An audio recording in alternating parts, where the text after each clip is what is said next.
Two thugs laughed as they kicked a defenseless waitress in a dark alley, telling her nobody cares about a nobody like her. But the blood drained from their faces when footsteps stopped behind them, and they turned to see the city's most feared mafia boss rolling up his sleeves. They had just made the last mistake of their lives. They didn't know the girl they were beating was Giulio Malone's daughter.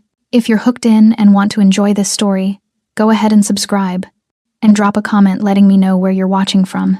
It's always amazing to see where everyone's watching. Plus, tomorrow I've got another incredible story lined up, and you definitely don't want to miss it. Alright, back to the story. The punch came before Olivia Malone even saw it. Her head snapped sideways, stars exploding behind her eyes as her body crashed against the dumpster in the alley behind Rosie's diner. The metallic taste of blood filled her mouth instantly. Big mistake, listening to conversations that don't concern you, the taller thug growled, his partner already moving to block her escape route back to the diner. Olivia's fingers scrambled against the rough brick wall, trying to push herself upright, but her legs wouldn't cooperate. Her entire body screamed danger, but no sound escaped her lips, just ragged, panicked breathing. This was supposed to be a normal Tuesday night. Close the diner at 11, walk to her car, go home. Simple. Safe. But she'd heard them talking in booth 7. Names, locations, money changing hands. And now they knew she'd heard. Please, she managed to whisper, tasting copper. I won't. The second punch cut off her words. Pain exploded across her cheekbone, and the world tilted violently. Her knees hit the pavement hard, the impact sending fresh agony shooting through her legs. The yellow uniform dress Rosie required, the one that made her feel like she was playing dress-up in someone else's life, tore at the shoulder as rough hands shoved her face first into the filthy alley floor. Nobody cares about waitresses, the shorter one laughed, his boot pressing between her shoulder blades. You think anyone's coming for you? The kick started then.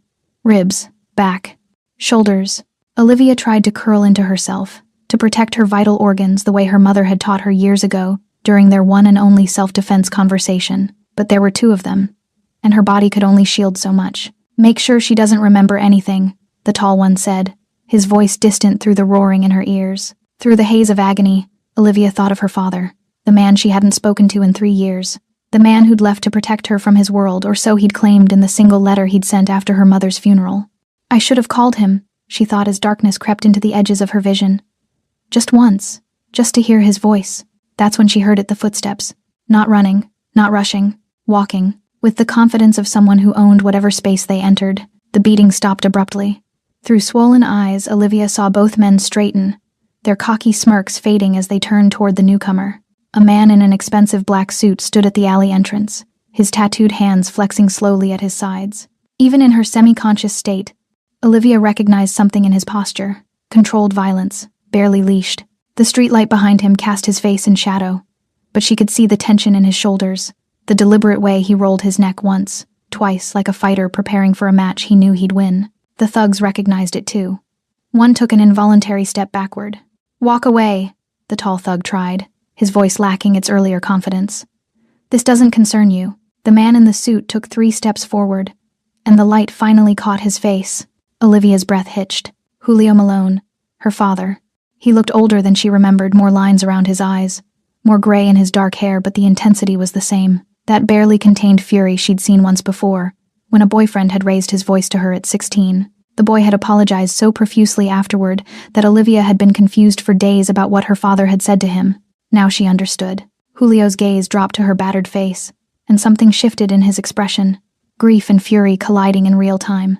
When he looked back at the thugs, his eyes had gone completely cold. Touch her again, he said quietly, his voice carrying perfect clarity despite its softness. I dare you. The shorter thug actually reached for something in his jacket, a weapon. Probably, but Giulio moved faster than either of them anticipated. One moment he was standing 10 feet away, the next, his fist connected with the shorter man's jaw with a sickening crack. The thug crumpled. His partner lunged forward, but Giulio sidestepped with practiced ease, catching the man's arm and twisting it behind his back with mechanical precision. The thug screamed, "Who sent you?" Julio's voice was conversational, almost bored. I don't. Giulio twisted harder. Another scream. Who sent you?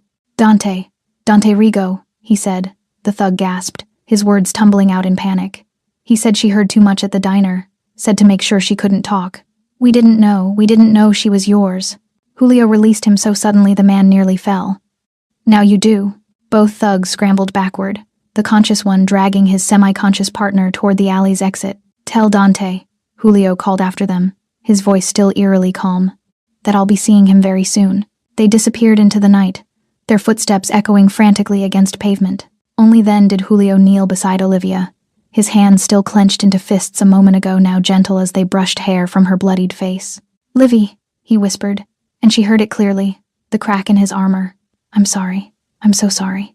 Olivia tried to speak, but darkness rushed up to claim her.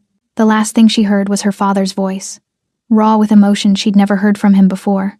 "I've got you, baby girl. I've got you." Julio Malone cradled his daughter against his chest as sirens wailed in the distance, sirens he'd called himself, breaking a 20-year streak of never involving police in his business. But this wasn't business. This was Olivia. Her breathing was shallow but steady, her face a mess of blood and bruises that made his hands shake with a rage so profound it terrified even him. He'd killed men for less than this, destroyed entire operations over insults that paled in comparison to what those animals had done to his little girl. "Boss." Julio looked up to see Vincent emerging from the shadows, his second in command followed by 3 more men. They must have been trailing him standard protocol he'd implemented years ago but rarely needed. Vincent's face went pale when he saw Olivia. "Mother of God. Is that my daughter?" Julio's voice cracked on the word. "They beat my daughter." The 4 men stood frozen, shocked into silence. In 15 years of service, Vincent had never seen his boss hold anything with such tenderness. They all knew Julio had a child rumor and whispered speculation, but none had ever seen her. None had known he kept this close a watch on someone outside the organization. "Get Dr. Reeves," Julio ordered, his composure reassembling itself like armor clicking back into place. "Have him meet us at Mercy General, and I want every camera within 6 blocks of this diner pulled. Every single frame." "Already done, boss." Vincent was on his phone immediately. "And Vincent?" Julio looked up, his eyes burning with cold purpose. "Find out everything about Dante Rigo, where he sleeps, where he eats, who he loves. I want his entire life mapped out by morning." Vincent nodded once and melted back into the shadows with 2 of the men. The ambulance arrived 4 minutes later, faster than usual, because the 911 dispatcher had recognized Julio's voice and understood that delays would not be tolerated. Paramedics rushed forward with a stretcher, but Julio refused to release Olivia until they were inside the vehicle. Only then did he carefully, gently, lay her down on the white sheets that immediately began soaking up her blood. Possible concussion, broken ribs, facial trauma. One paramedic assessed quickly, checking her vitals. "Blood pressure stable. We need to move now." Julio climbed into the ambulance without asking permission. The paramedic opened his mouth to protest, caught sight of Julio's expression, and wisely remained silent. As the ambulance screamed through city streets, Julio held Olivia's hand, her small, delicate hand that used to grip his finger when she was a baby. The memory hit him like a physical blow. "She has your eyes," Maria had whispered in the delivery room, tears streaming down her face. "Promise me she'll never see the things those eyes have seen." He'd made that promise 18 years ago, and he'd kept it obsessively, ruthlessly, for 15 years. Private school in the suburbs, far from downtown, careful monitoring of every friend, every boyfriend, every teacher, money funneled through legitimate channels to ensure she never wanted for anything while never knowing where it came from. When Maria died 3 years ago, Julio had wanted to bring Olivia home, to protect her properly, openly. But Maria's final words echoed in his dying moments. "Let her be normal. Let her have the life we never could." So he'd stepped back, watched from a distance, let her believe he'd chosen his empire over her, because that pain was cleaner than the truth. He loved her too much to let his world consume her the way it had consumed him, but his protection had failed. She'd been working at that diner, a place he'd never have allowed if he'd known in a neighborhood he'd thought was safe, and those animals had put their hands on her, had beaten her unconscious in a filthy alley like she was nothing, like she didn't have a father who would burn the entire city down to avenge her. His phone buzzed. Vincent's name flashed on the screen. "Talk," Julio answered. "Dante Rigo, 34 years old. Runs a mid-level gambling and protection operation on the south side. Been expanding aggressively the last 6 months, stepping on a lot of toes." Vincent's voice was clinical, efficient. "He's got connections to dirty cops, a few city councilmen. Thinks he's untouchable. Why Olivia? Best we can figure?" She waited his table tonight. He and his crew were discussing the Patterson warehouse job the hijacking set for Thursday. Your daughter was refilling coffee. They thought she overheard. Julio's jaw clenched so hard his teeth ached. A warehouse job. They'd nearly killed his daughter over a goddamn warehouse job. Did she? Doesn't matter, does it? No, it didn't matter. Whether Olivia had heard their plans or not, they'd made the decision to hurt her, to silence her, to treat her like she was disposable. That was enough. I want Dante's entire operation mapped by dawn, Julio said quietly. Every dealer, every enforcer, every dirty cop on his payroll. I want financial records, property holdings, mistresses, gambling debts, everything. And Vincent? Do this quietly. No one knows we're coming until we're already there. Understood, boss? Vincent hesitated. The men are asking. What are we doing? Julio looked down at his daughter's bruised face, at the dried blood in her dark hair, at the purple marks forming around her throat where one of those animals had grabbed her. We're teaching this city a lesson it's forgotten, he said softly. That Julio Malone's mercy is a gift, not a guarantee. And that gift has conditions. What conditions? Don't touch what's mine. He ended the call as the ambulance pulled into Mercy General's emergency bay. Doctors and nurses were already waiting. Dr. Reeves had ensured the best trauma team was on standby. As they wheeled Olivia away, a nurse tried to stop Julio from following into the restricted area. He looked at her once. She stepped aside. The fluorescent lights in the emergency wing hummed with a sterile coldness that matched the fear coiling in Julio's chest. He stood outside the examination room, arms crossed, jaw tight, while doctors worked on his daughter behind closed doors. Every muffled sound, every urgent instruction, every beep of machinery sent his blood pressure climbing. Vincent appeared at his elbow, holding a cup of black coffee Julio didn't remember asking for. Dr. Reeves says she's stable, Vincent offered quietly. Concussion, 3 cracked ribs, facial contusions. Could have been worse. Could have been nothing, Julio snapped, then immediately regretted his tone. Vincent wasn't the enemy here. Sorry. I know, boss. They stood in silence. 2 men who'd faced down rival gangs and federal investigations without flinching, now rendered helpless by hospital protocol and locked doors. The examination room finally opened. Dr. Reeves emerged, pulling off latex gloves, his expression carefully neutral in the way of physicians delivering news they knew would be received badly. She's awake, he said, confused and in pain but coherent. No internal bleeding, no fractures beyond the ribs. She'll heal. The relief that flooded through Julio nearly buckled his knees. Can I see her? Dr. Reeves hesitated. Mr. Malone? She's been through significant trauma. She's asking questions.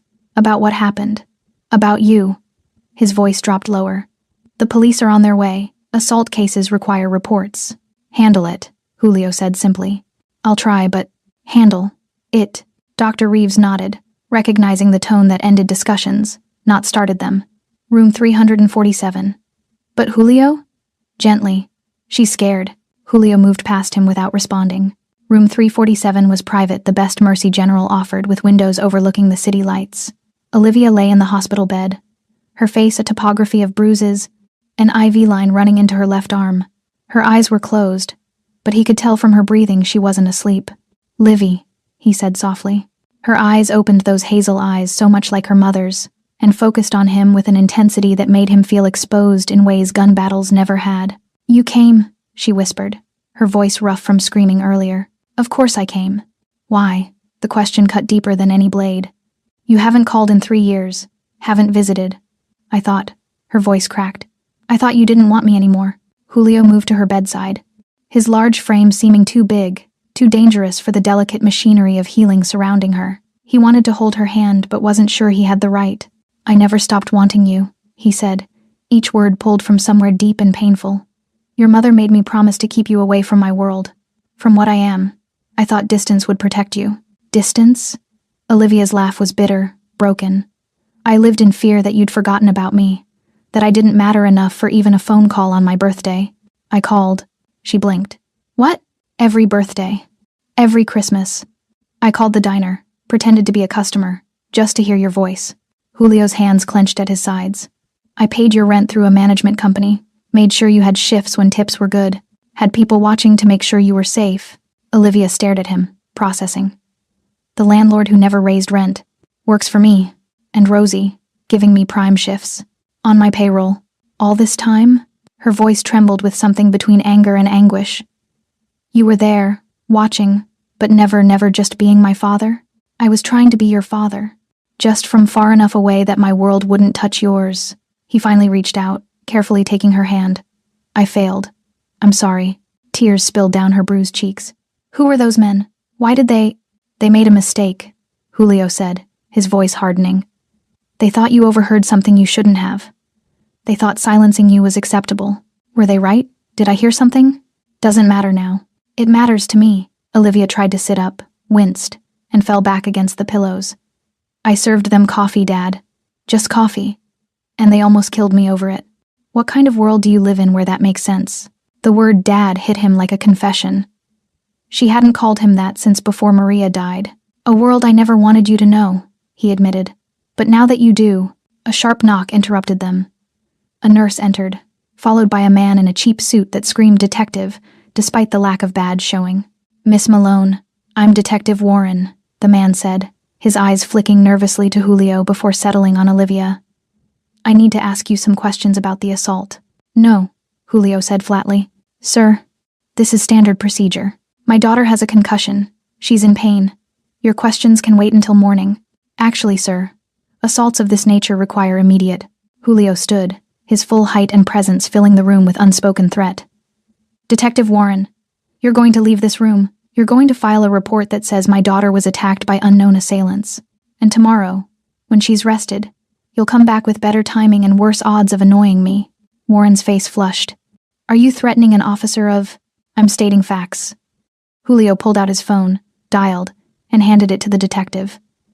Here. Captain Morrison wants to talk to you. Warren's flush deepened, but he took the phone. Whatever he heard in the next 30 seconds drained the color from his face entirely. He handed the phone back, muttered something about following up tomorrow, and practically fled. The nurse, wisely, followed. Olivia watched this exchange with wide eyes. What are you? Julio sat back down, suddenly looking every one of his 46 years. I'm a man who protects what's his, he said quietly. And you, Olivia, are mine. My daughter, my blood. And anyone who forgets that learns exactly what I'm capable of. I'm scared, she whispered. Good, Julio said, squeezing her hand gently. Fear keeps you careful, but you're not scared alone anymore. Understand? She nodded slowly, then asked the question that changed everything. What happens now? Julio's expression hardened into something ancient and unforgiving. Now? Now they learn who your father is. The sun hadn't yet broken over the city skyline when Julio walked out of Mercy General, leaving 2 of his men stationed outside Olivia's room, with explicit instructions. No one gets in without his approval. Vincent was waiting by the car, phone pressed to his ear, his expression grim. Talk, Julio said as he slid into the back seat. We found them. Vincent ended his call and handed Julio a tablet displaying 2 surveillance photos. Miguel Torres and Frank Russo, low-level muscle for Dante's crew. Torres has priors for assault, Russo for armed robbery. They've been bragging about the job since they left the alley. Julio studied the faces, memorizing every feature, every detail. These were the hands that had hurt his daughter. These were the voices that had mocked her while she bled. Where? Torres is holed up at his girlfriend's place in Riverside. Russo's at a motel on Fletcher Avenue. Vincent paused. They're planning to skip town by noon. Dante's paying them to disappear until things cool down. Things aren't going to cool down. Julio's voice was ice. Where's Dante? His club? The Red Door? He's conducting business like nothing happened, boss. He doesn't know we're coming. Good. Let's keep it that way. Julio handed back the tablet. Torres first. I want them both alive. We do this clean, no bodies, no evidence. Just fear and confessions. Vincent nodded, relaying instructions through his phone as the car pulled into morning traffic. The apartment complex in Riverside was the kind of place where residents knew better than to ask questions. Peeling paint, broken security cameras, and an elevator that hadn't worked since the Clinton administration. Julio took the stairs 3 at a time, Vincent and 2 others flanking him. Apartment 4C. Vincent positioned men at both ends of the hallway while Julio stood before the door. He didn't knock. A single kick near the lock sent it crashing inward. Miguel Torres barely had time to roll off the couch and off the terrified woman who'd been pinned beneath him before Julio was across the room, his hand wrapped around Torres's throat, slamming him against the wall hard enough to crack plaster. Remember me? Julio asked conversationally. Torres's eyes went wide with recognition and terror. Oh God, Malone, I didn't know. Didn't know she was my daughter? Julio's grip tightened. Or didn't know you'd get caught. Please, man, Dante said. Tell me everything, Dante said. Every word, every instruction. And if I think you're lying, even once, I'll drop you off that balcony and call it an accident. The words tumbled out of Torres in a panicked rush. Dante had been at the diner conducting business, finalizing plans for hijacking a shipment from the Patterson warehouse. Olivia had been their waitress, refilling coffee, cleaning nearby tables. Dante convinced himself she'd been listening too carefully, understanding too much. He said she was a problem. Torres gasped. Julio's hand still crushing his windpipe, said to scare her quiet. It wasn't supposed to go that far, I swear. But it did. Julio released him suddenly, letting Torres collapse to the floor, gasping. You beat an unarmed woman unconscious in an alley. You laughed while you did it. I'm sorry. You're not sorry. You're scared. Julio crouched down, his face inches from Torres's. But you will be sorry. You'll be so sorry you'll beg for prison as protection from what's coming. Vincent appeared with zip ties, securing Torres's hands behind his back with efficient brutality. The girlfriend? One of the men asked, nodding toward the woman cowering in the corner. Let her go, Julio said. She hasn't seen anything worth remembering. Have you? The woman shook her head frantically and bolted for the door. One down, Vincent said. Russo next. Julio nodded, pulling out his phone as they dragged Torres toward the car.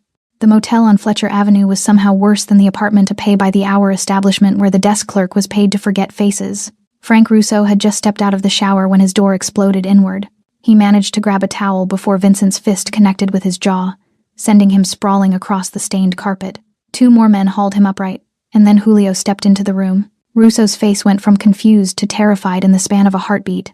No, wait, I can explain. Explain how you kicked my daughter while she was on the ground. Julio's voice was surgical in its precision.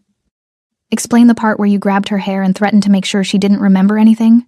Malone, please, it was just business. Business? The word came out like a curse. Julio crossed the room in 2 strides, grabbing Russo by the throat and slamming him into the mirror. Glass shattered. My daughter's face looks like a war zone. 3 cracked ribs. A concussion. That's not business. That's personal. Dante ordered it. It was all Dante. I know.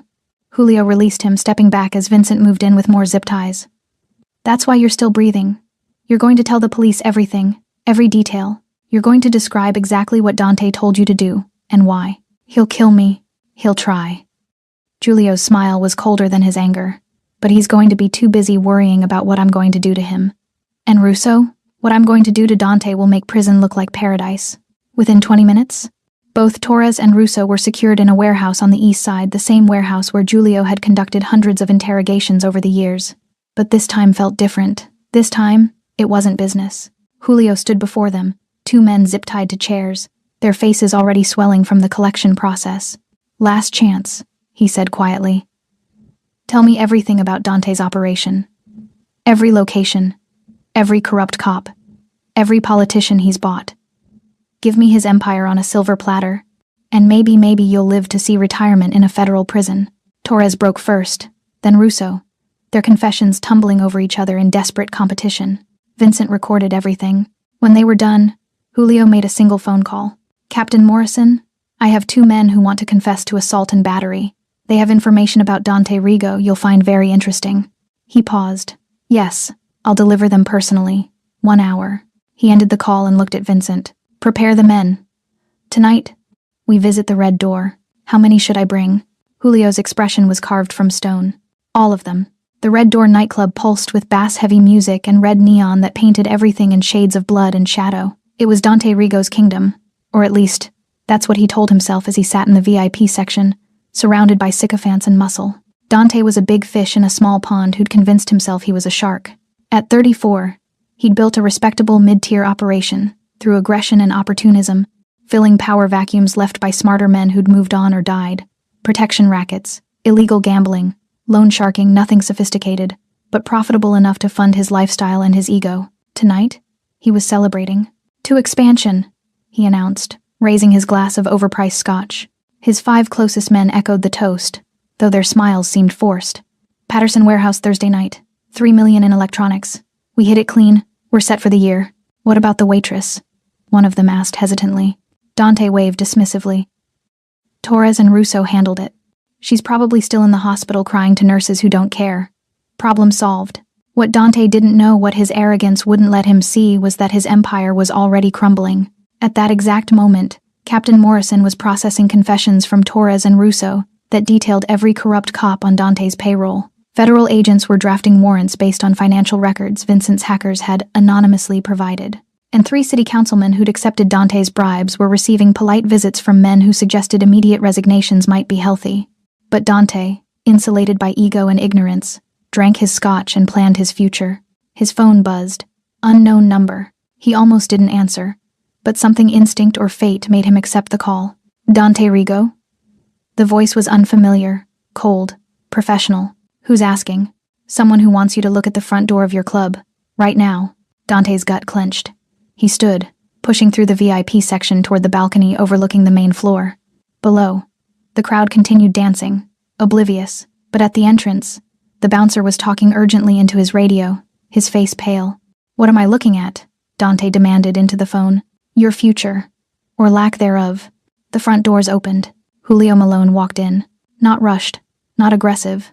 Just walking, his black suit immaculate, his tattooed hands loose at his sides. Behind him, Vincent and 15 others filed in with the precision of soldiers spreading out, covering exits, their presence turning the club's energy from celebration to dread in seconds. The music died mid-beat.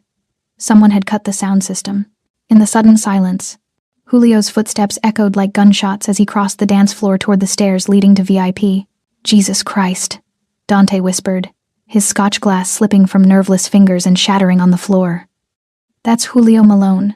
Yes, the voice on the phone confirmed. And he's coming for you. Goodbye, Mr. Rigo. The line went dead. Dante's men moved to intercept, but one look at Julio's face, that expression of controlled fury that had made him a legend, and they stepped aside. These were professional criminals. They knew the difference between a job and a suicide mission. Julio climbed the stairs with the patience of inevitability. Dante backed up until his spine hit the bar. Look, Malone, whatever you heard. I heard you ordered 2 animals to beat my daughter unconscious. Julio's voice was conversational, which somehow made it more terrifying. I heard you thought a waitress overhearing your amateur hour warehouse plans was worth attempted murder. The blood drained from Dante's face. Your daughter? No, man, I didn't know. You didn't ask. Julio stopped 3 feet away, close enough that Dante could smell his cologne expensive, understated. The scent of a man who didn't need to prove anything. You saw a young woman trying to earn an honest living, and you decided her life was worth less than your paranoia. It was a mistake. Yes, it was. Julio glanced around at Dante's men, all of whom were suddenly very interested in their shoes. Your mistake. And you know what happens to men who make mistakes in my city? Dante tried to swallow, but his mouth was desert dry. Your city? Oh, did you think this was neutral territory? Julio's smile was razor thin. Did you think because I've been quiet the last few years that I disappeared, that my name didn't still mean something? I swear, Malone, I'll make it right. You can't. Julio leaned in closer. My daughter has 3 cracked ribs. Her face is so bruised she can't recognize herself in the mirror. She has nightmares about an alley behind a diner where men twice her size beat her for sport. You can't make that right. Then what do you want? Everything. Julio straightened, adjusting his cufflinks with casual menace. Your operation, your assets, your reputation. I want it all dismantled, brick by brick, until there's nothing left but a cautionary tale other idiots can learn from. Dante's last shred of bravado surfaced. You can't just I have protection cops, politicians. Had, Julio corrected, past tense. Torres and Russo are singing beautiful harmonies to Captain Morrison right now. Every cop you've bribed has been notified that their names are on federal warrants. Your political friends are drafting resignation letters. And your financial accounts? He smiled. Let's just say the IRS is very interested in your creative bookkeeping. Dante's legs gave out. He slumped against the bar, the reality crashing over him like a wave. You did all that in one night? I did all that in 6 hours. Julio turned to leave, then paused. Oh, and Dante, don't run. There's nowhere in this city, in this state, where my reach doesn't extend. Stay put. Face your consequences like a man. It's the only dignity you have left. What if I don't? Julio looked back over his shoulder, his eyes empty of everything except promise. Then I stopped being civilized about this. He descended the stairs, his men falling in behind him, leaving Dante Rigo alone in his crumbling kingdom, surrounded by loyalists who were already calculating their exits. As Julio stepped out into the night, Vincent appeared at his side. The DA's office just announced a grand jury investigation into Rigo's operations. Federal and local charges pending. Good. Julio pulled out his phone, checking a text from the hospital. Olivia was resting. Stable. Safe. What now? Boss? Julio looked up at the red neon sign above the red door, Dante's Pride, his monument to himself, and smiled coldly. Now we make sure everyone in this city remembers what happens when you touch him alone. 3 days after the attack, Olivia woke to sunlight streaming through the hospital window and the quiet murmur of voices in the hallway. Her body still ached, a deep, pervasive pain that reminded her of every kick, every punch, but the morphine drip kept the worst of it at bay. The bruises on her face had deepened to purple and yellow, making her look like a stranger in the mirror the nurse had reluctantly shown her yesterday. She'd cried then, not from vanity, but from the visceral reminder that she'd been helpless. Pray. Now, lying in the sterile quiet, she heard her father's voice through the partially open door. I don't care what the insurance says. She gets a private room for as long as she needs it. Julio's tone was firm but not aggressive, the voice of a man used to being obeyed. And Dr. Reeves checks on her twice daily minimum. Mr. Malone, hospital policy, is flexible when properly motivated. I've already spoken to the board. This isn't a negotiation. Footsteps retreated quickly, and Julio entered the room, his expression softening when he saw her awake. You heard that, he said, not quite a question. Hard not to. Olivia shifted carefully, wincing as her ribs protested. You don't have to bully people on my behalf. I'm not bullying. I'm ensuring adequate care for my daughter. He pulled a chair closer to her bed, settling into it with the weariness of someone who hadn't slept properly in days. How are you feeling? Like I got hit by a truck. She studied his face, the dark circles under his eyes, the tension in his jaw, the way his hands kept clenching and unclenching. When's the last time you slept? I'll sleep when you're home safe. Dad, don't. The word came out sharper than intended. He took a breath, softening. Don't tell me to rest when you're lying here because I failed to protect you. Olivia reached for his hand, her touch gentle on his scarred knuckles. This wasn't your fault, wasn't it? Julio's voice cracked around the edges. I kept my distance thinking it would keep you safe. But all I did was leave you vulnerable. No protection, no warning about what kind of world exists in the shadows. You were working at a diner in a neighborhood I should have known better than to. Stop. Olivia squeezed his hand. I chose to work there. I chose to live independently. You can't blame yourself for my decisions. You didn't choose to get beaten in an alley. No, she admitted quietly. I didn't. They sat in heavy silence until a soft knock interrupted them. Vincent appeared in the doorway, holding a tablet and looking uncomfortable about intruding. Boss, sorry to interrupt, but there's something you need to see. Julio stood reluctantly, but Olivia spoke up. Whatever it is, I want to know too. I'm tired of being protected from information. Vincent glanced at Julio, who nodded slowly. Show her. Vincent approached, turning the tablet to display a bank statement. Your rent, Miss Malone, for the past 3 years. Olivia frowned at the screen. Her apartment in Riverside, the modest one-bedroom she'd been so proud to afford on her own, showed consistent monthly payments. Always on time, always the exact amount, but the payment source made her breath catch. Malone Property Management, LLC. You've been paying my rent, she whispered. The management company I own has been paying it. Julio corrected, though the distinction felt meaningless. You were never late. You were never at risk of eviction. I just ensured the landlord had no financial motivation to make your life difficult. Vincent swiped to another screen. Your car insurance, paid in full annually. Dental work last year when you chipped your tooth. The new refrigerator when yours broke in January. Each revelation hit like a small earthquake, reshaping her understanding of the past 3 years. I thought I was doing it alone. You were, Julio said quickly. You worked those shifts, earned those tips, built your life. I just removed some obstacles. Some obstacles? Olivia's voice rose despite the pain it caused her ribs. You've been controlling my entire life from the shadows. Not controlling. Protecting. What's the difference? I never told you where to live, where to work, who to see. I never interfered with your choices. I just made sure, his voice caught. I just made sure the world didn't crush you the way it crushed your mother. The mention of her mother softened Olivia's anger slightly. Mom knew about all of this. It was her idea. Julio returned to his chair, suddenly looking much older.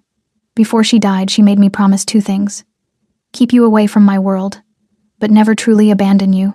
She said you'd hate me for the distance, but that hate was safer than the alternative. Olivia felt tears burning her eyes. I did hate you. I thought you just didn't care anymore. I cared too much. He met her gaze directly. Every birthday you thought I forgot? I called the diner, pretended to be a customer just to hear you wish me a good day. Every Christmas you spent alone? I was parked outside your building, watching you through the window, making sure you were safe even if you didn't know I was there. That's... Olivia struggled for words. That's really creepy, Dad. Despite everything, Julio's lips twitched with the ghost of a smile. Your mother said the same thing when I told her my plan. So all this time, you've had people watching me? Vincent cleared his throat. If I may, Miss Malone, your father maintained a very light security presence. The detective who patrolled your neighborhood, he was simply encouraged to be thorough. The owner of Rosie's Diner received a generous loan with favorable terms, in exchange for giving you good shifts. No one was invasive. We just created circumstances where you'd be safer. Rosie knows? Olivia felt her understanding of her life shifting further. She knows who my father is? She knows I'm a businessman who values her discretion, Julio said carefully. She doesn't know specifics, but she knows enough to be scared of you. Respect, Julio corrected. Not fear. There's a difference. Olivia leaned back against her pillows, exhausted by the revelations. I don't know how to feel about any of this. You don't have to decide now. Julio stood, gently brushing a strand of hair from her bruised forehead. Rest. Heal. Be angry with me if you need to, but know this, Livy. I would do it all again. Every secret, every hidden protection, every moment of watching from the shadows. Because you're alive, and you're here, and that's all that matters to me. What happens now? She asked softly. With Dante, with those men, with everything. Julio's expression hardened into something cold and final. Now? Now they face consequences, and you never have to be afraid again. While Olivia healed in her hospital room, Dante Rigo's world collapsed with methodical precision. It started with the money. At 6:47 a.m. on the fourth day after the attack, federal agents seized 3 of Dante's offshore accounts he'd thought were untraceable, buried under shell corporations and false names. 2 hours later, the IRS froze his domestic holdings, pending investigation into tax evasion charges that carried a 15-year minimum sentence. By noon, Dante's lawyer, the expensive one who'd kept him out of prison for a decade, called to inform him their retainer had been exhausted and he wouldn't be continuing representation. Nothing personal, the lawyer said, his voice tight with barely concealed fear. But I've been advised that representing you further would be inadvisable for my health. Dante knew exactly who had done the advising. His phone rang constantly now, panicked lieutenants reporting that their dealers were getting arrested. Their protection rackets were crumbling. Their bookies were disappearing. The corrupt cops who'd looked the other way for years were suddenly unreachable. Their phones disconnected. Their loyalty evaporated like morning dew. In 72 hours, Julio Malone had dismantled an empire that took Dante 5 years to build. And he'd done it without firing a single shot. Vincent stood in Julio's office, a legitimate office in a downtown building, far from the stereotypical backroom operations delivering the daily report. Dante's trying to reach out, Vincent said, scrolling through his tablet. 8 calls in the last hour. He wants to negotiate. There's nothing to negotiate.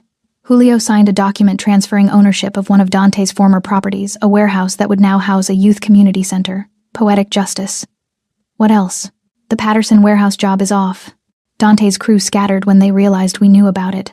Half turned themselves in for reduced sentences. The other half left the state. Good. What about the police investigation? Torres and Russo's testimony led to grand jury indictments. Dante's looking at conspiracy to commit assault, witness intimidation, racketeering, and about 15 other charges. DA says it's the easiest case she's prosecuted in years. Vincent paused. There's something else. Julio looked up, reading concern in his second-in-command's expression. Dante's desperate, cornered. We've taken everything from him except his freedom. And that's about to go too. Men like him don't go quietly. You think he'll make a move? I think he knows he's got nothing left to lose. Vincent pulled up a surveillance photo on his tablet. Dante leaving his apartment building at 4 a.m., looking haggard and wild-eyed. He's been asking around about Olivia. Where she is. When she's being discharged. The air in the office grew colder. How many men do we have at the hospital? Julio's voice was dangerously quiet. 4 on rotation. 2 in the lobby. 2 on her floor. But boss, if he's planning something public, double it. And I want eyes on Dante every second. If he so much as looks in the direction of Mercy General, I want to know immediately. Vincent nodded and stepped toward the door, then hesitated. What are you going to do if he tries? Julio's expression was carved from stone. Whatever I should have done 4 days ago. Dante Rigo sat in his stripped-down apartment, everything of value already seized by federal agents, and stared at the single photograph in his hand, Olivia Malone, pulled from her social media before she'd locked down her accounts. She didn't look like someone who'd destroy a man's life. Just a young woman with her mother's smile, unaware of the power her last name carried. But she was the reason his empire was dust. She was the reason his money was gone, his connections severed, his future a prison cell. And Julio Malone, the ghost who'd emerged from retirement, had done it all for her. Dante's hands shook as he loaded bullets into a revolver he'd hidden from the raids. Cheap, untraceable, purchased years ago for emergencies. This qualified as an emergency. He'd lost everything trying to silence one waitress. Maybe if he finished the job, Julio would respect the conviction. Maybe they could negotiate then, one professional to another. Or maybe Dante was so far beyond rational thought that survival instinct had been replaced by spite. He stood, pocketed the gun, and headed for the door. "Boss." Vincent's voice crackled through Julio's phone 20 minutes later. Dante just left his apartment, armed, heading east toward the hospital. Julio was already moving, grabbing his jacket. "Alert the team. No one approaches Olivia's room except me. And Vincent, don't let him inside. I don't want my daughter seeing any more violence." "What about Dante?" "I'll handle him personally." The drive to Mercy General took 8 minutes where Julio's mind played through scenarios, contingencies, the exact words he'd use before ending this. He'd avoided violence his entire career when possible, preferring the surgical precision of financial and political pressure. But some men only understood one language. Dante Rigo had just proven he was one of them. Julio arrived as Dante's car pulled into the parking garage. 4 of his men were already in position, hidden but ready. Dante emerged from his vehicle, one hand inside his jacket where the gun would be, his movements jerky with adrenaline and desperation. He made it 15 feet before Julio stepped out from behind a concrete pillar.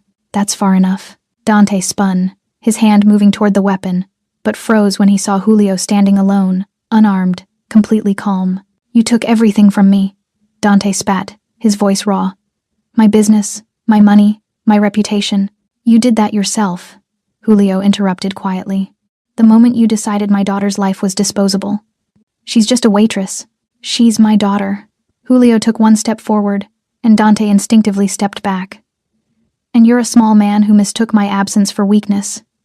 That was your first mistake. Trying to kill her was your second. And coming here, to finish what you started? Another step. That's your last." Dante pulled the gun, his hands trembling so badly the barrel wavered. "Stay back. Put it down, Dante. You're not a killer. You're a middle manager who got too ambitious. I'll do it. I'll..." 4 red laser dots appeared on Dante's chest simultaneously, Vincent's men with precision rifles from 3 different angles. Dante looked down at the dots, then back at Julio, reality finally penetrating his desperation. "You never had a chance," Julio said softly. "Not against me. Not in this city. I gave you the mercy of legal consequences, prison, a chance at eventual freedom, but you came here, to my daughter's hospital, with a gun." His eyes went dead. That mercy just expired. Dante's gun clattered to the concrete as his legs gave out. He fell to his knees, broken completely. "Please," he whispered. "Please, I'm sorry." Julio looked down at the pathetic figure before him and felt nothing but cold satisfaction. "Captain Morrison?" "Yes, he's here, armed, threatening. My men have him secured." He paused, listening. "No, he won't be a problem anymore." As police sirens wailed in the distance, Julio walked past Dante without another glance, heading inside to check on the only person who mattered. His daughter was safe, and the monster who'd threatened her would spend the rest of his life in a cage, haunted by the memory of how completely Julio Malone had dismantled him. 5 days after the attack, Dr. Reeves signed Olivia's discharge papers with a stern warning about rest, physical therapy, and avoiding stressful situations. Olivia almost laughed at that last part. Her entire life had become a stressful situation. She sat on the edge of the hospital bed, dressed in clothes Vincent had thoughtfully purchased, soft yoga pants, and an oversized sweater that didn't press against her healing ribs. Her reflection in the bathroom mirror still showed a stranger, yellow-green bruises fading around her eyes, a split lip nearly healed, but the fear in her gaze hadn't quite disappeared. "Ready?" Julio stood in the doorway, holding a small bag containing her belongings, her phone, keys, and the torn remains of her work uniform that she'd asked them to keep for reasons she couldn't quite articulate. "I don't know," Olivia admitted. "Am I going back to my apartment? That's your choice. But I'd prefer you stay somewhere with better security. At least until the trial." "Your place?" Julio hesitated, and in that pause, Olivia saw uncertainty, something she'd never associated with her father before. "I have a house in Westridge, gated community, private security. You'd have your own wing, complete privacy. Or there's a corporate apartment downtown with 24-hour doorman and… Dad. Olivia stood carefully, testing her balance. Just ask me what you really want to ask. He met her eyes, and she saw vulnerability there that made him suddenly, startlingly human. I want you to come home with me. I want to make sure you're safe, that you're healing properly, that you're not alone when the nightmares come. His voice roughened. I want the chance to be your father again, even though I know I don't deserve it. Olivia felt tears prickling her eyes. You think you don't deserve it? I know I don't. I left you alone for 3 years. I let you believe I didn't care. And when you needed me most, you were there. She crossed to him, moving slowly but deliberately. You saved me, Dad. You stopped them. You made sure they'd never hurt anyone else. That's not failure. That's… She struggled for words. That's what fathers do. Julio's composure cracked. He pulled her into a careful embrace, mindful of her injuries, and she felt his shoulders shake with suppressed emotion. I'm so sorry, baby girl, he whispered against her hair. For everything. I know. And I forgive you. She pulled back to look at him. But Dad? No more secrets. No more watching from the shadows. If we're doing this, if I'm accepting who you are and what that means, then we do it honestly. No more secrets, he agreed. Starting now. The drive to Julio's house took 40 minutes through morning traffic. Olivia watched the city pass by her window, seeing it differently now. Every street corner could hide danger. Every stranger could be a threat. The attack had changed her perception of the world in ways she was only beginning to understand. You're quiet, Julio observed. Just thinking. She turned from the window. Vincent said you dismantled Dante's entire operation in less than a week. How is that even possible? Leverage and information. Julio navigated through tree-lined streets where houses sat behind high walls and private gates. Dante built his empire on corruption, paying off cops, bribing officials, exploiting weaknesses. All I did was expose those foundations and watch everything collapse. But you had the information ready, like you'd been watching him for a while. I watch everyone who operates in this city, Julio admitted. It's not paranoia if the threats are real. Dante was on my radar for months, as someone getting too ambitious, too reckless. I just hadn't had a reason to act until he hurt me. Yes, they pulled through a gate into a property that looked more like a small estate than a house. Manicured lawns, a fountain, and a modern 2-story home that somehow managed to look both impressive and inviting. This is where you live? Olivia asked, taking it in. This is where I sleep sometimes, Julio corrected. I wouldn't call it living. But maybe that changes now. Inside, the house was surprisingly warm hardwood floors, comfortable furniture, photographs on the walls that made Olivia stop in surprise. Her school pictures, her mother, candid shots of Olivia at various ages that she didn't remember anyone taking. You kept all of these, she whispered, touching a frame containing her high school graduation photo. I kept everything. Julio stood behind her, his reflection visible in the glass. Every report card, every drawing you made as a kid, every birthday card you gave me before. He trailed off. Before Mom died. Yes. Olivia turned to face him. I blamed you for her death. I thought the stress of your lifestyle. Whatever you really did, that's what killed her. It did, Julio said quietly. Not directly, but the worry, the fear of what my world might do to you. It ate at her.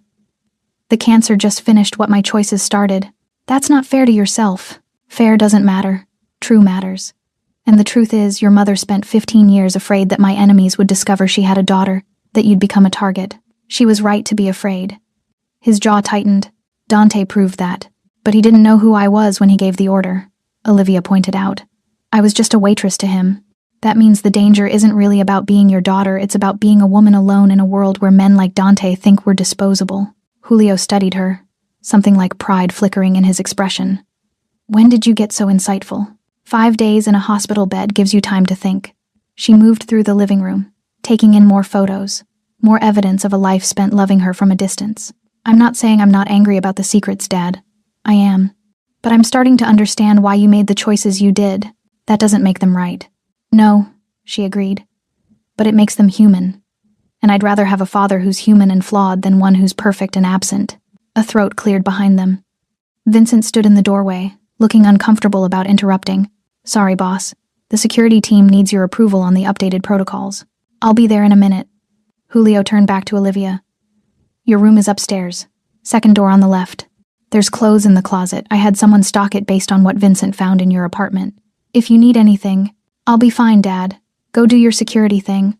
But as he moved to leave, she caught his arm. Thank you, she said simply. For everything. Even the creepy surveillance stuff. His laugh was surprised and genuine. You're welcome. Even though it's still creepy. That night, Olivia woke screaming. The nightmare was visceral hands grabbing her, pavement scraping her skin, the taste of blood and fear. She thrashed against the blankets, fighting invisible attackers until strong hands gripped her shoulders. Livy! Olivia, wake up! You're safe. You're home. Her father's voice cut through the terror. She gasped, reality flooding back. She was in a bedroom at Julio's house, not an alley. Safe. Protected. I'm sorry, she managed, her voice shaking. I didn't mean to wake you. Don't apologize. Julio sat on the edge of her bed. His own sleep clearly interrupted. He wore a plain t-shirt and pajama pants, looking more like a regular father than a crime boss. The nightmares are normal after trauma. They'll fade with time. What if they don't? Then we'll deal with them together. There are therapists who specialize in PTSD, support groups for assault survivors. You don't have to face this alone. He hesitated. I had nightmares for years after my first two. After the first time I experienced real violence. Your mother used to sit with me until they passed. Olivia looked at him, seeing past the powerful reputation to the man beneath someone who'd survived his own traumas, his own demons. Will you stay? She asked quietly. Just until I fall back asleep? Of course. He settled into the chair beside her bed, and Olivia closed her eyes, focusing on the sound of his breathing, the presence of someone who wouldn't let anything hurt her. For the first time in days, she felt truly safe. And somewhere in that safety, she felt something else stirring, not just survival, but the first stirrings of strength. She'd been beaten, terrified, broken. But she was still here, still fighting, still Olivia Malone. And maybe, just maybe, that name meant something more powerful than she'd ever imagined. 2 weeks after her discharge, Olivia made a decision that surprised everyone, including herself. She was going back to work. Absolutely not, Julio said when she announced her intention over breakfast. You're still healing. The trial is in 3 weeks. There's no reason to. There's every reason, Olivia interrupted, setting down her coffee with deliberate calm. I can't hide in this house forever, Dad. That's not living. That's being a prisoner to fear. You were nearly killed. I know. I was there. She met his gaze steadily. But if I let that night define the rest of my life, then Dante wins. Those men win. And I refuse to give them that power over me. Vincent, who'd been reviewing security reports at the other end of the table, looked up with something approaching respect. She has a point, boss. Julio shot him a withering look, then turned back to Olivia. Rosie's diner isn't safe. Nowhere is completely safe, Olivia countered. But you've had people watching me for 3 years. I'm guessing you can arrange protection if I go back to work. I can arrange a small army if necessary. How about just 1 or 2 discreet professionals? She softened her tone. I need this, Dad. I need to prove to myself that I'm not broken, that I can still do normal things without falling apart. Julio was quiet for a long moment, his jaw working as he processed competing instincts, the need to protect warring with respect for her autonomy. Finally, he nodded. 2 bodyguards, rotating shifts. They stay within visual range at all times, and if you feel unsafe for even a second, you leave immediately. No arguments. Deal. 3 days later, Olivia walked through the door of Rosie's diner for the first time since the attack. The breakfast rush was in full swing, the familiar chaos of clattering dishes, shouted orders, and the rich aroma of coffee and bacon that had once felt like home. Now it felt like a test she wasn't sure she'd pass. Olivia! Rosie emerged from the kitchen, her weathered face creasing with emotion. The 60-year-old owner pulled her into a careful hug. Honey, you didn't have to come back so soon. Your position is secure. Take all the time you need. I need to be here, Olivia said, surprised by how much she meant it. This place is part of my life. I'm not giving it up because of what happened. The other waitresses, Jenny and Maria, rushed over with similar expressions of concern and relief. The regular customers at the counter turned to look, some offering supportive smiles, others quickly averting their gazes with obvious discomfort. Word had spread. Everyone knew what happened to the quiet waitress who'd worked here for 2 years. The story had made local news. Woman attacked outside diner. Suspects arrested. What the news hadn't reported was who her father was, but the neighborhood knew. Rumors had a way of traveling faster than facts. Table 7, Rosie said gently, handing Olivia an order pad. Just like before, take it slow. Olivia tied on her apron a new one, since her old uniform had been torn beyond repair, and approached the corner booth. An elderly couple she recognized ordered pancakes and coffee with warm smiles that told her they were rooting for her recovery. The first hour was harder than she'd anticipated. Every time the door opened, her heart jumped. Every sudden movement in her peripheral vision made her flinch. Her hands trembled slightly as she poured coffee, and she had to force herself to breathe through the waves of anxiety. But she didn't leave. During her break, she stepped into the alley behind the diner, the same alley where she'd nearly died. Two men stood at strategic positions, watching without watching, their presence both comforting and unsettling. Vincent's professionals. Olivia walked to the spot where she'd fallen, where blood had stained the pavement before rain washed it away. Someone had placed flowers there, a small memorial to violence survived. She stood there for a full minute, letting the memories wash over her without drowning in them. "You okay, miss?" One of the bodyguards had moved closer, concern evident despite his professional demeanor. "Yeah," Olivia said, and realized she meant it. "I'm okay."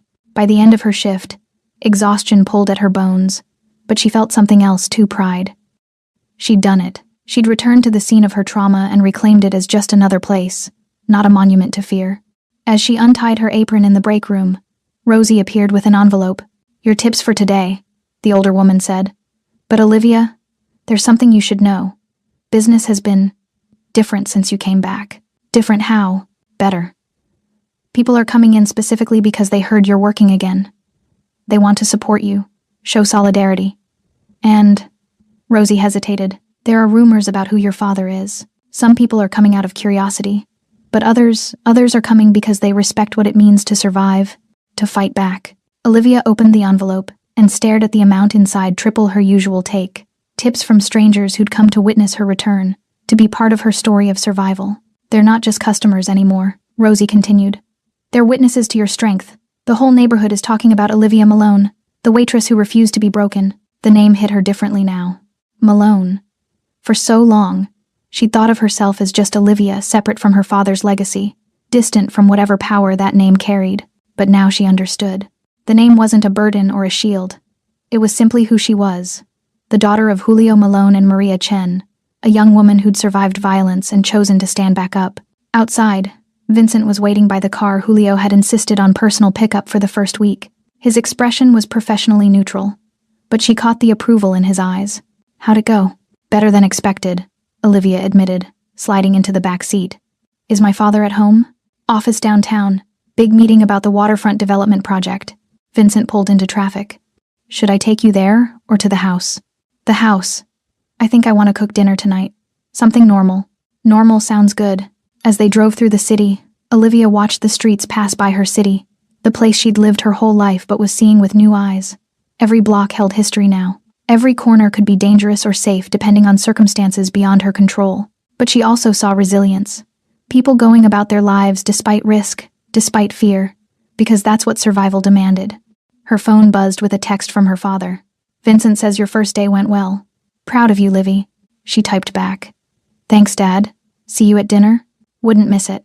3 simple words, but they carried weight neither of them could have imagined 3 weeks ago. They were building something new, a relationship based on honesty instead of distance, on presence instead of protection from afar. That evening, as Olivia moved around Julio's kitchen preparing pasta, her mother's recipe, the one family tradition she'd maintained, she felt the stirrings of something beyond survival. She felt like herself again, not the version from before the attack that Olivia was gone, transformed by violence into someone harder, more aware. But not a victim either. Something in between. Someone who'd looked at darkness and chosen to walk back toward the light anyway. When Julio arrived home, drawn by the aroma of garlic and tomatoes, he stopped in the kitchen doorway with an expression of such profound emotion that Olivia had to look away or risk crying. "Your mother used to make that sauce," he said softly. "I know. She taught me when I was 12. Said every Malone woman should know how to make a meal that brings people together." She was right. Julio moved to the counter, rolling up his sleeves. "What can I do to help?" "Set the table?" 2 plates. As they worked in comfortable silence, father and daughter sharing space and purpose, Olivia realized this was what her mother had wanted all along. Not separation or distance, but connection. Family, home. Outside, the city continued its endless rhythm of chaos and order, danger and safety, darkness and light. But inside, at a dinner table set for 2, Olivia Malone sat down with her father and took the first step toward healing. And the whole city would learn, eventually, That she wasn't just a victim who survived. She was a Malone who refused to be broken. The courthouse steps were crowded with reporters, cameras, and curious onlookers when Olivia arrived for Dante Rigo's trial 6 weeks after the attack. She wore a simple navy dress and minimal makeup that couldn't quite hide the faint yellow remnants of bruising around her left eye. Her ribs had healed. The nightmares had diminished to once or twice a week, and she'd returned to work full-time at Rosie's Diner, with bodyguards who'd become familiar faces in the neighborhood. But today was different. Today she would face her attackers in court and tell her story to a jury that would decide their fate. Julio walked beside her, his presence a shield against the chaos of media attention. Vincent and 2 others formed a protective perimeter as they navigated through the crowd, ignoring shouted questions about mob connections and revenge justice. Inside the courtroom, the atmosphere was tense and formal. Dante sat at the defense table looking gaunt and defeated, his expensive suit doing nothing to restore the swagger he'd lost along with his empire. Torres and Russo had already pleaded guilty in separate proceedings, their testimony secured in exchange for reduced sentences. But Dante had refused to cooperate, convinced he could still win despite mountains of evidence. He was wrong. The prosecution's case was devastating in its precision. Financial records showing Dante's criminal enterprises, testimony from former associates who'd turned state's evidence, surveillance footage placing him at key locations.